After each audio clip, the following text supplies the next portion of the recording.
I am still processing this. Posted by Forgetful Nerd. I drive for Uber, and I stopped at this house a few hours ago.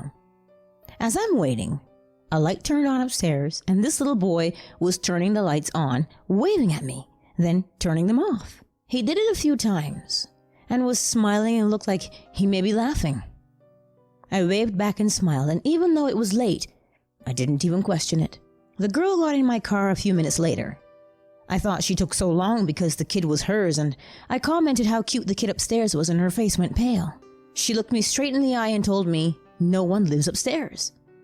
I laughed because it's spooky season, and I thought she was messing with me. I stopped shortly after and was looking in the rearview mirror and saw that she was starting to cry. She took a few deep breaths and asked me what I saw. So I told her about the little boy turning on the lights. She called her boyfriend, who was still there, and was full on freaking out. Turns out her boyfriend had several people mention the kid that plays with the lights and waves. I would have thought it was a joke, but she was shaking and almost had a panic attack about this. Her boyfriend was woken up by the call, and the entire downstairs was dark when I picked her up. I have no other explanation for this because of her reaction. My hair is still standing on end thinking about it. Edit. Thanks for the award. I honestly didn't think this story would be received so well. Oh my goodness. Thank you all so much for the awards. I'm blown away. For those worried about the child and suspect foul play, I did place a call to the local police, and they did confirm that there is no child at the residence, although they wouldn't tell me if the upstairs apartment was occupied or vacant. I'm driving again tonight, so I will try to stop by on a break and see if it happens again. If it does, I will have my camcorder to try and capture anything out of the ordinary. I could not hear anything, but he did seem like a little kid that was having fun and being goofy rather than being in any distress. I have been around enough kids to tell the difference, as I used to work in a daycare. Thanks again for the enthusiasm. This isn't my first encounter like this, and I'm trying to capture more and more. I hope to share more in the future. Update. So I went back to the house. I sat there for a bit and nothing happened.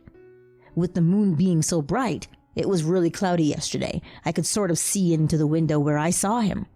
The lady wasn't kidding. There is nothing up there. No photos or furniture that could be seen. The app's on the second floor, but it has those long windows that almost reach the floor. Anyway, there was no movement inside.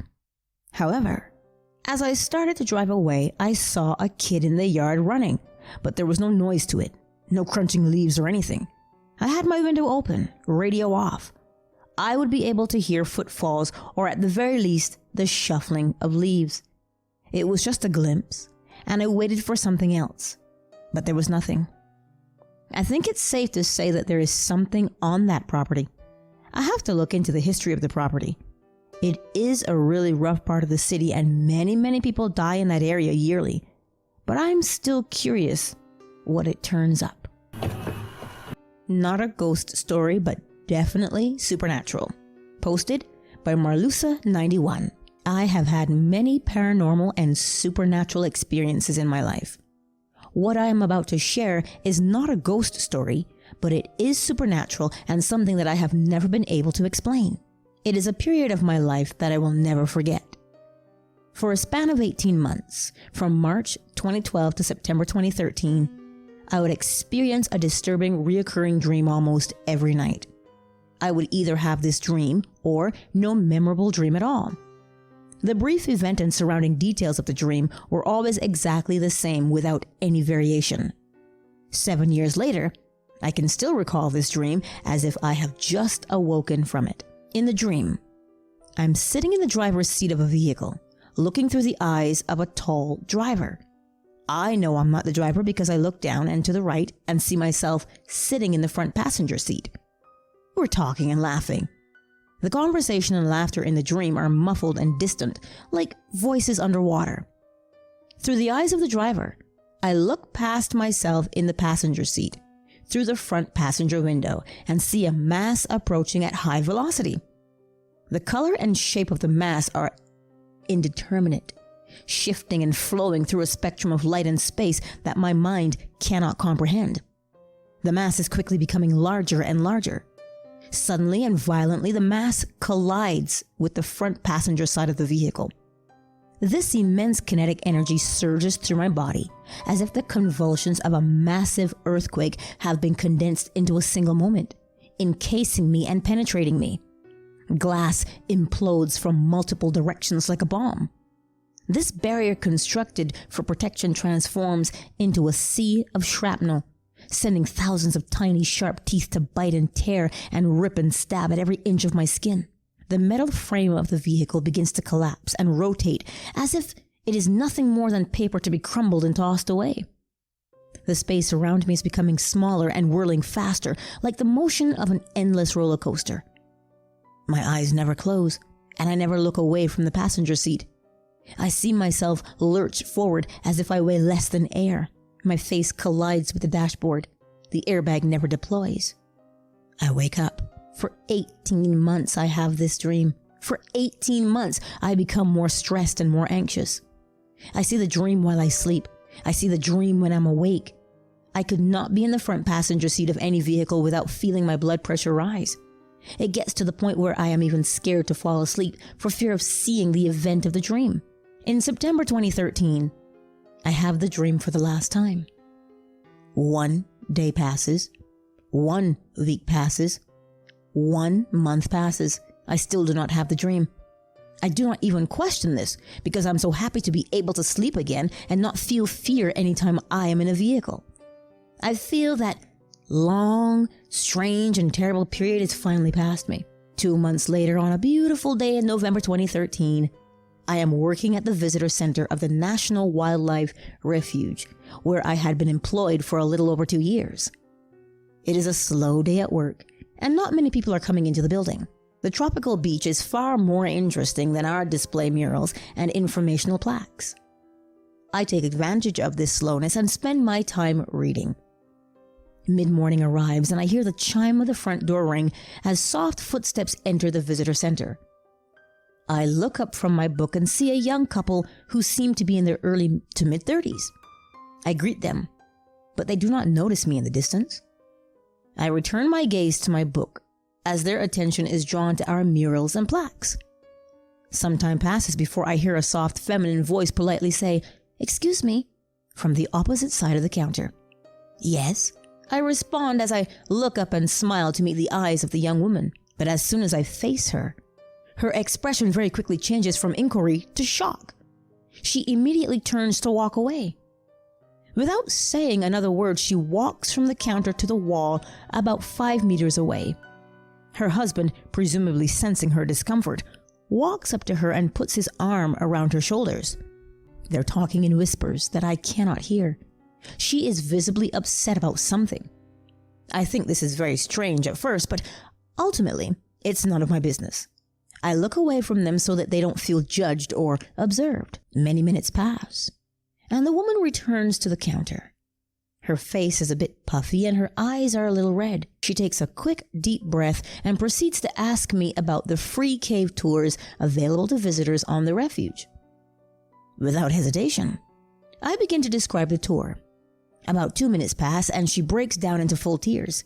She's crying heavily as her husband rushes back to her side. "I'm so sorry. Was it something I said?" are all I can think to say at this moment.